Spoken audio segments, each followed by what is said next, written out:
Totambolaka, fallait pour pas venir disons les qui a un passeport pour la génération à l'élo. On a apporté dans la table. Toi tu es qui? Sur de la combo négative. On met un bon moment de famille. Ah, artiste ça va falloir. Pas les qui sur. Non, les amis non. Maman ma chroniqueur, ma journaliste, ma fan de Abogo Saté pour n'aider que Abogo Saté dans la vérité. Vous dites que la dimanche. Hein? Tout dimanche. Ils sont de mes amis dans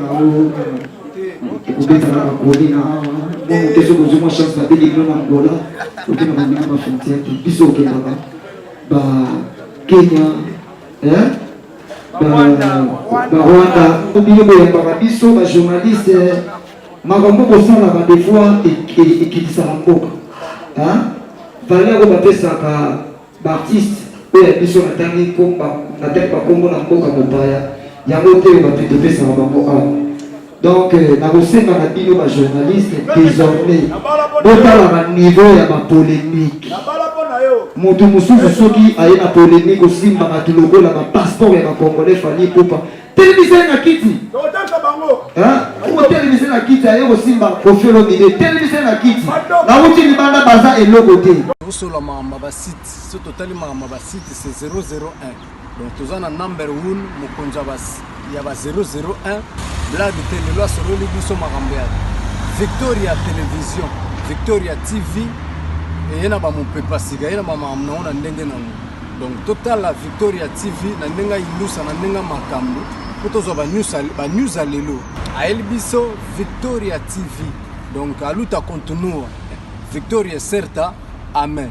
Tous ensemble, quoi. Total la Victoria TV, il y a bien aussi d'habiller la confirmer, nana roboya. Donc, ils sont tous s'abonner massivement. Dans une idéologie européenne, pour Bolanda va faire ya mboka ya par-ci par-là. Donc, number 1 na banque, tous ensemble. C'est d'habiller la nenga ilusa, Victoria et Certa. Amen. Bonjour, bonsoir, ça dépend de l'heure à laquelle vous nous s'ouvre. Nous, c'est Congo Victoria Télévision, Congo Victoria Télévision, Ndemo Pepe Yassika, Yangonde Makambu, avec votre sœur, Jemima Ibele, gros bébé de la presse congolaise, ça dit, oh, Ndakunanga, donc parler Nanga. Victoria, Congo Victoria, tout s'abonner massivement.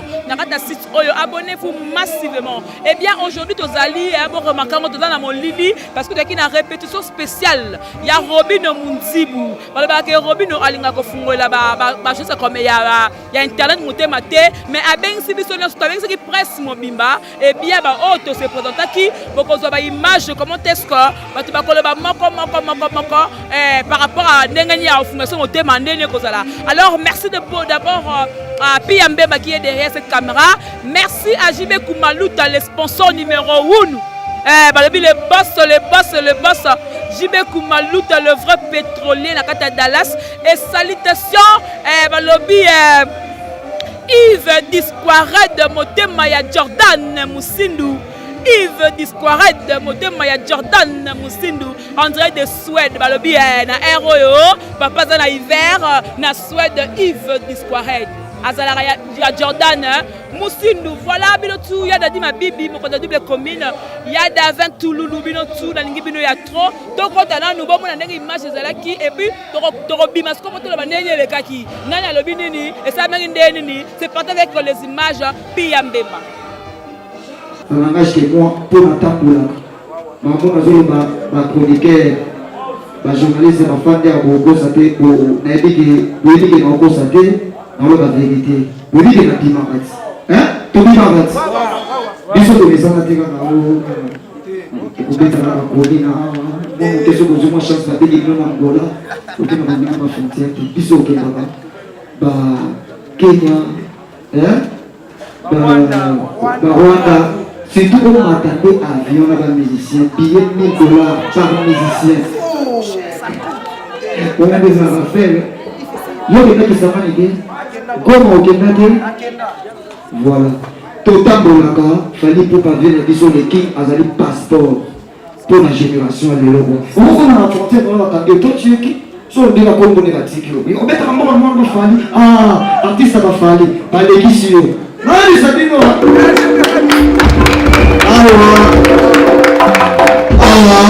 moi je vous jure, on a aussi 2 semaines presque na Côte d'Ivoire, hein, na Abidjan. En tout cas, tu as la chance un artiste, le gars va faire des choses qu'on fait l'humilier, s'il vous plaît. Tu as la chance un artiste, le gars va faire des poupes. Tu as la chance un artiste, le gars va faire des choses qu'on fait ensemble, bah j'y vais bien. Si tout vient des choses qu'on fait des poupes, dans un moment où. Donc, tant que vous avez un biso, les journalistes, Magambo Bosala des fois et qui dit ça en coca. Valère au baptême ça artiste, où il y a biso na tangi comme na tête pas comme na coca mopaya.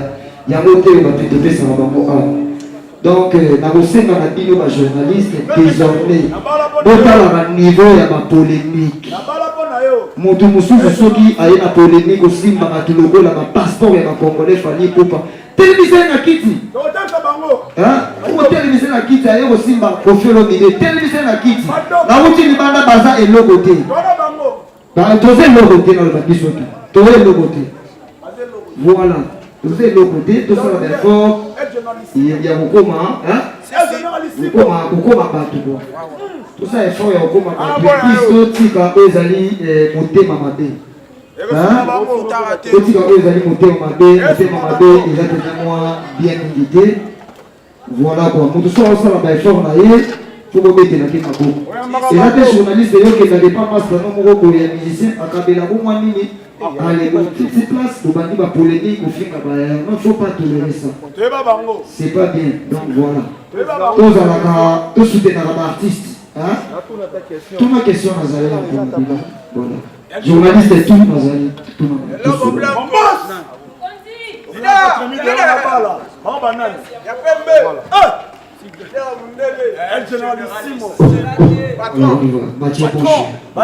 merci beaucoup, merci à Robino Moukibou et merci à tous les chroniqueurs Bazana Bisso Awa.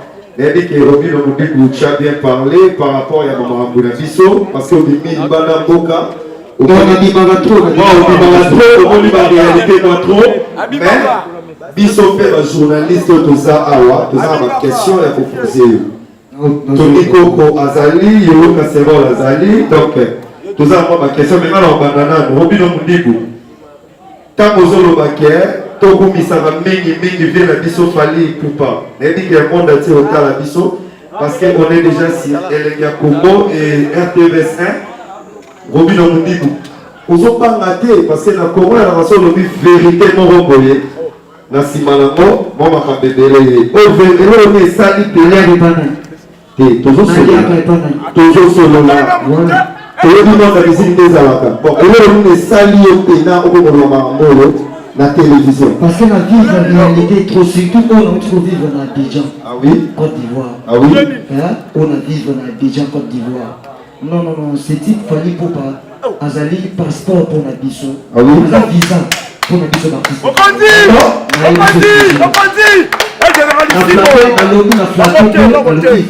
Ah oui. Tant que nous dansons la belle fort, il faut qu'on dise. Ceux qui veulent que fallu pour pâter, musique à combien de à la Abidjan, on a tout voilà. Nous avons félicité jeune frère Gez Mawete. Nayokaki. Kuna Nayoki. Gez Mawete, c'est bon. Donc, à part Fali Poupa, à part Gez Mawete, Moussou Soisate, la génération d'ailleurs. Désolé, dans la polémique était musique était dans un côté ça la naturel. Ah oui. Musique est un peu forcé. Ah oui. Je comprends. Ah oui. Et ça va toujours la force. Il faut abandonner. Est-ce que quand on va bailler awa, baza bateau na pesa mambo. Non. Bateau balinga na robi na mundi. Ah oui. Je comprends. Ah oui. Ça va toujours bazali la force. Mon patron. Sikoyo babiso na bafali pupa bave na biso wana bave bakofelo mide c'est naturel.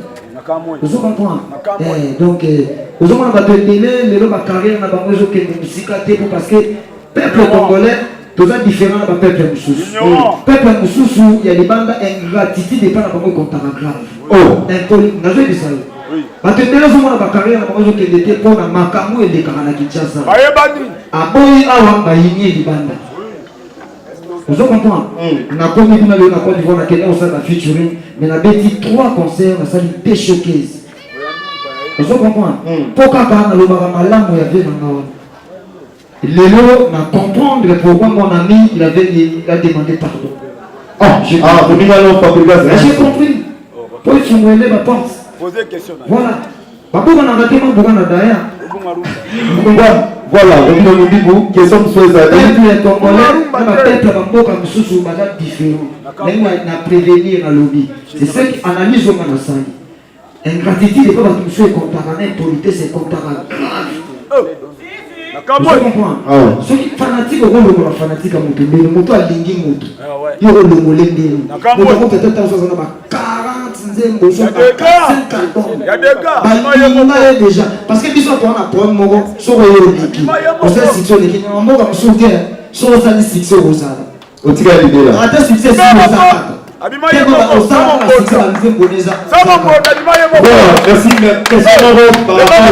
Merci, par rapport à l'impolitesse, au lobby, l'impolitesse, c'est ma musique, mais on dirait que on manquait grand frère à Yomoro Boy. Au salarié, même Bakri, oui, tout ça partout, au lobby, l'impolitesse, c'est eux qui sa musique, mais ils sont même diré, Robi no Mundibo.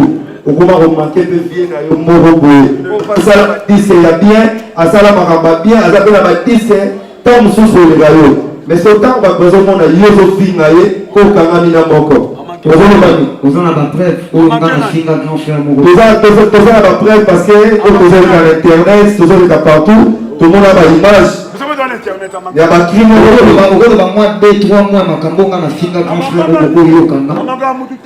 à ma grande surprise, la émission Belé, au Lilo, na crime,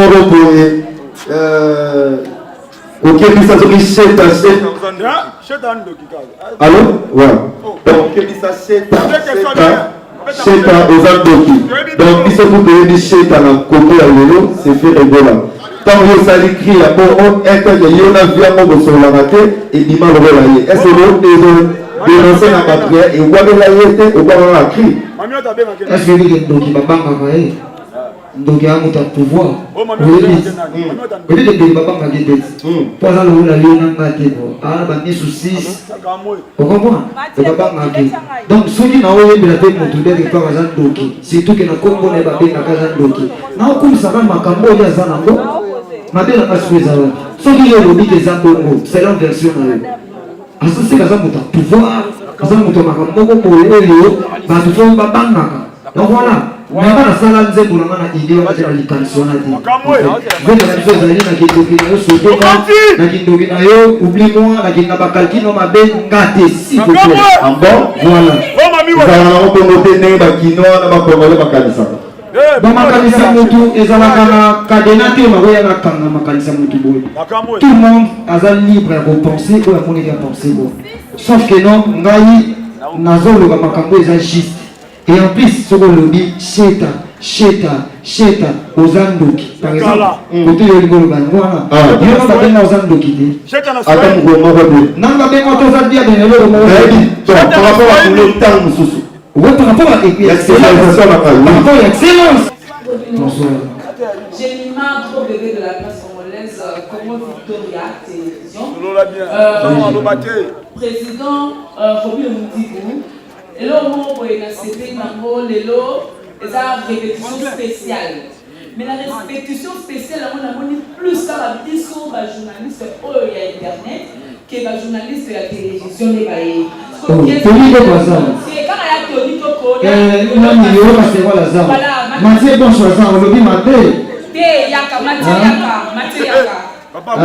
Mathieu Yaka. Ce qui n'a le logo, c'est pourquoi? Parce que merci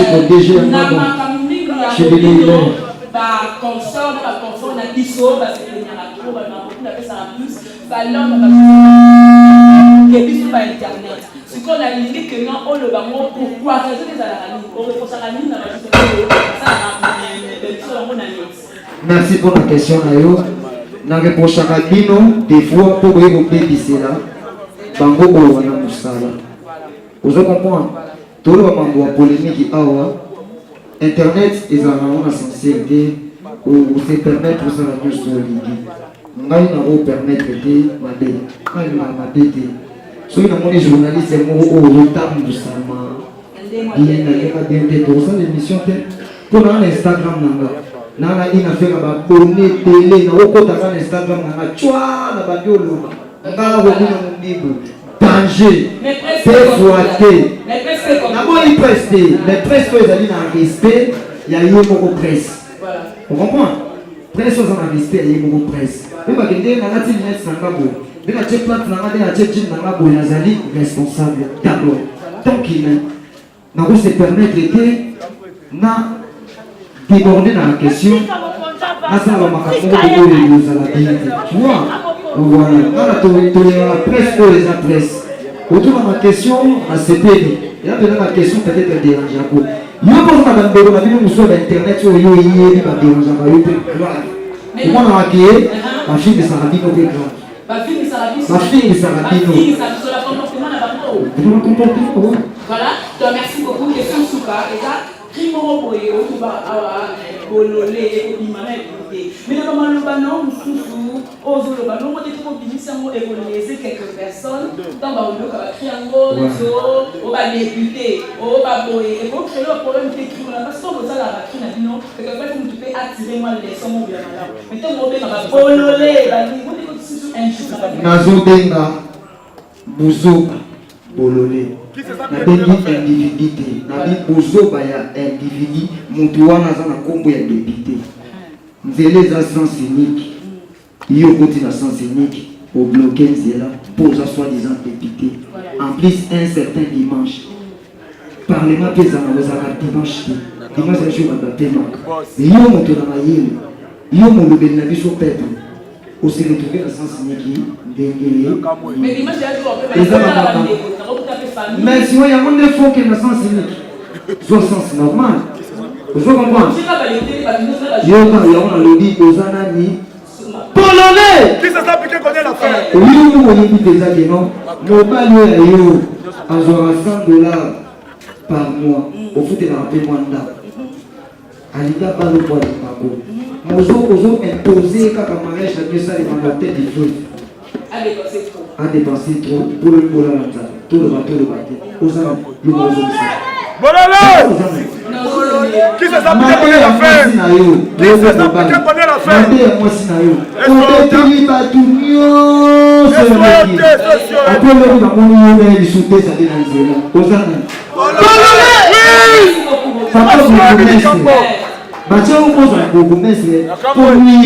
Population T. Yo suis balabala veni batutu balekana mitu roju bakimbamba na mitu wano kangia veni. Zela yo. Tolo batelo batelo. Zela masali pona yo. Zela na batali na kombo so ya Lumumba. Eza kombo na yo. Ya ba famille na bino. Tolo batelo batelo. Ozanani. Bololé. Merci beaucoup Ndiko. Place à vous donc spécial. C'est un pour la journée à la maison pour les pédales. J'en veux encore de mon corps. Et ça va, ils sont pour le ils sont corps. J'en veux encore de mon corps.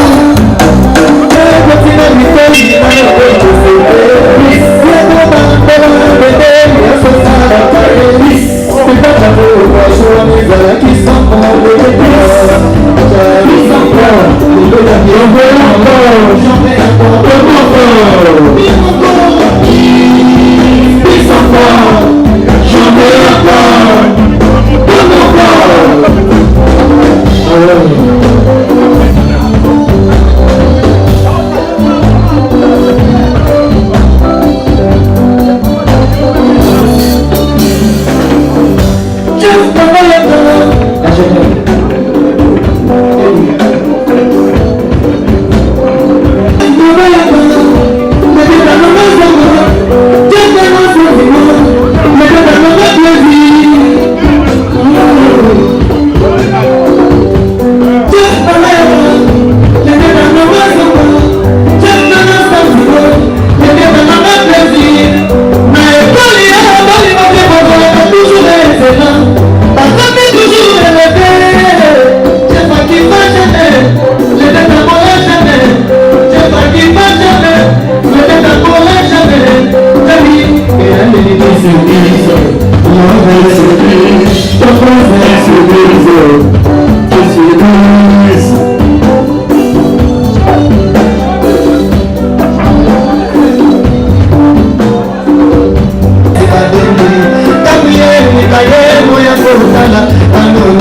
Libéré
Voilà, merci na patience Nabino parce que vous vraiment temps ya kolanda émission ndenge zalaki et là on a CPI na Robino Munzibu parce que Azor récolte Fali pour peut-être des King. Alors Fali peut-être passeport, il y a ba artiste musicien. Donc partout sur OK, et zalaka kalaba tout na yo mboka ya Taboulay, Rochero, mboka ya Pepe Calé. Mboka ya Papa Wemba, mais maintenant sur Bimi Libana Mboka, au un concert par-ci par-là, au la République démocratique du Congo. Ah, Mboka ya Fali Poupa. Ça dit on dit maraba pas ya artiste. Donc artiste a ça la musale bien fait on dit mango. Et tout ça la pour critiquer artiste au fingara. Tout le lingande musmakamba boy. Tant que chef de l'état, oya utu ko bima, président Joseph Kabila Kabange, a sali alternance moko boy, a sali passation de pouvoir. Pacifique, n'andenge ya bien. Mais pourquoi pas biso be artiste comédien, d'artiste musicien, ba journaliste, tondi malaka. Toti ke la pe muninga msote oh époque na araignée. Ouais comme na ngote ya mutu boye adondo na ye. T'as j'ai ma yibé les grands bébés de la presse congolaise na Congo Victoria Télévision adondo na ye. Jalousie te likunyate. Voilà dans bon monde ndenge nini batutu batuni ba question. Bon reçoit ba interview, ya bande ko na biso o batuni na moni Mathieu, Mathieu ya TVS1 Elenga Congo avec une question. Batumsu batune ba question na bango bo kozwa ndenge nini elekaki. Ngapi na tuna ki par rapport ndeni to se plaignara biso ba journaliste. Il y a internet surtout. Makamba Robino Munzibu a associé à bisoté. Alinga comment sonne comme si ba moindre. Alors il a fallu qu'on tourne question et le qu'on y a répondu à la base c'est internet. Alors il va répondre voilà bon monde à répondre et puis par rapport à qui moko boroyo kango ya bololé pourquoi le bololé on comprend ma bête mais yemo le pourquoi à expliquer voilà merci na internet tout qui est branché scotché la Congo Victoria Télévision avec Jemima Ibé le grand de la presse congolaise merci à JB Koumalou le vrai pétrolier la carte Dallas le sponsor numéro 1 na kati ya Dallas ya Congo Victoria numéro 1 le boss balobi le boss et merci encore une fois à Eve Lusonsu depuis Londres à Patrick Tango voilà depuis Allemagne merci beaucoup à Davin Toulou de Bruxelles balobi bino tunanga bino mingi et na boss na tena vienanga Yves Disquaret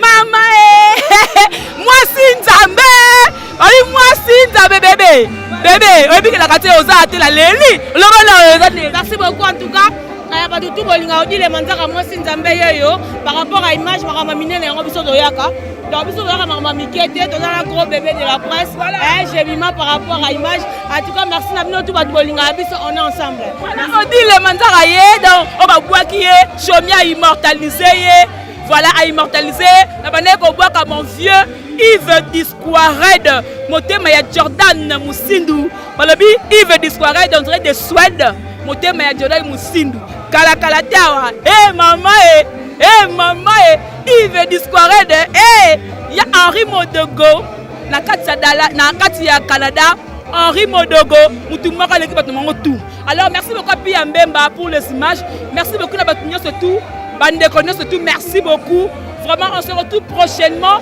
toujours dans ma activité tout au Banozala aux répétitions au concert au matanga au nyosobo moi na Congo Victoria toujours présent dozala wana ngajemima toujours présente na kozala wana na bande comme tout travail là bango tozala ensemble merci beaucoup on se retrouve prochainement et d'ici là portez-vous bien. Bye bye, c'est dans l'émission les Mbiangote, bandez sous répétition oyo et ça l'a toujours bien mais bon s'abonner massivement si ta petite soeur n'a bien quoi et ça l'a bien. Merci beaucoup, bye.